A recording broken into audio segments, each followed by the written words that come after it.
60 నిమిషాలలో నొప్పి లేకుండా వేడికోస్ వెయిన్ చికిత్స. ఆవేశ హాస్పిటల్, హైదరాబాద్.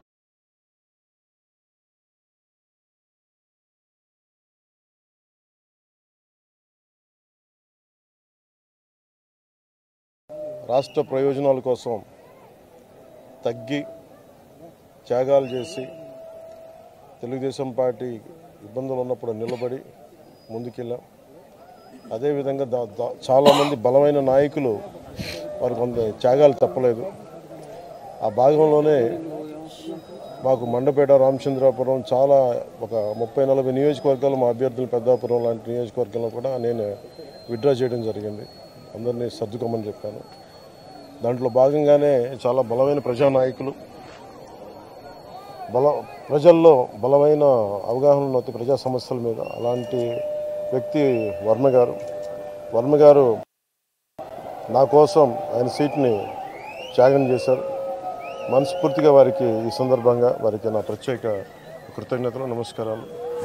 ఈ త్యాగం రాష్ట్ర ప్రయోజనాలకే కానీ వ్యక్తిగత ప్రయోజనాలు దాటి చేస్తున్నాం అది. సో మనస్ఫూర్తిగా వారికి కూడా భవిష్యత్తులో ఉన్నత స్థానాలని అధిరోహించాలని దానికి నా కృషి ఉంటుందని కూడా తెలియజేసుకుంటా ఉన్నాను. అలాగే జనసేన కాకినాడ పార్లమెంట్ పరిధిలో పిఠాపురం కూడా దాని తంగెళ్ళ ఉదయ్ శ్రీనివాస్ టీ టైం అధ్యక్షులుగా మన టీ టైం వ్యవస్థాపకుడిగా పేరుంది.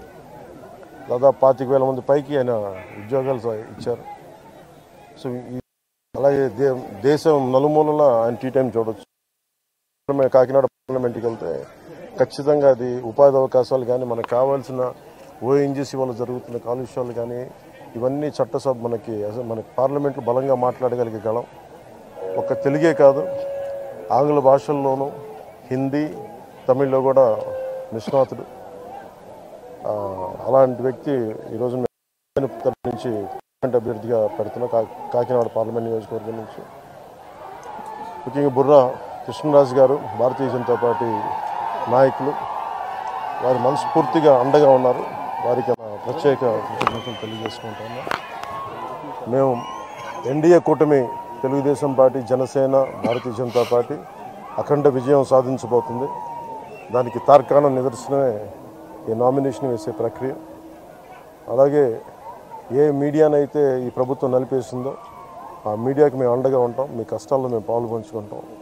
మీ కష్టాలకి మేము చేయూతనిస్తాను మనస్ఫూర్తిగా తెలియజేసుకుంటూ సెలవు.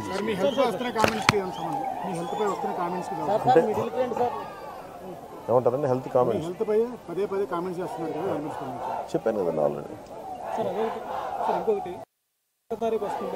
పెన్షనర్లకు సంబంధించి పింఛన్ ఇంటికి పంపుతారా లేదా ఎన్నికల నేపథ్యంలో ప్రభుత్వం రాజకీయం చేసే అవకాశం చెప్తారా? దీనికి మీరు ఏం మెసేజ్? అలా ఇది నిజంగా కనుక చీఫ్ సెక్రటరీ కానీ పోలీస్ అధికారులు కానీ దీనికి అడ్డంకులు కల్పించకపోతే పెన్షన్ ఇళ్ళకే చేరుద్ది.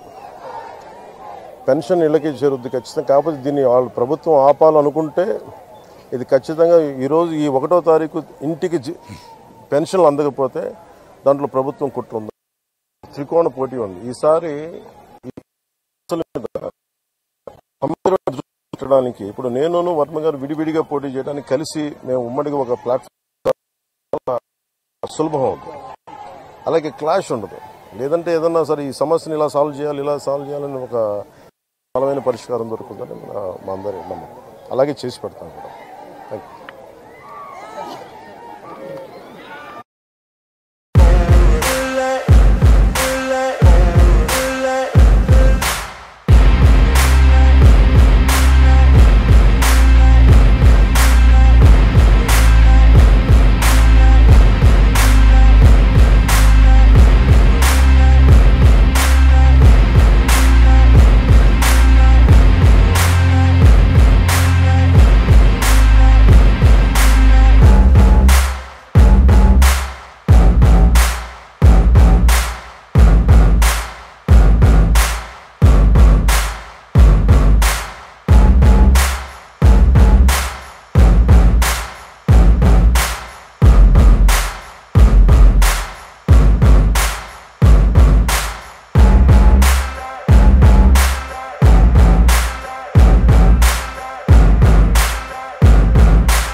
సుమన్ టీవీలో మీ పర్సనల్ అండ్ బిజినెస్ ప్రమోషన్స్ కోసం కింది నెంబర్కి కాంటాక్ట్ చేయండి.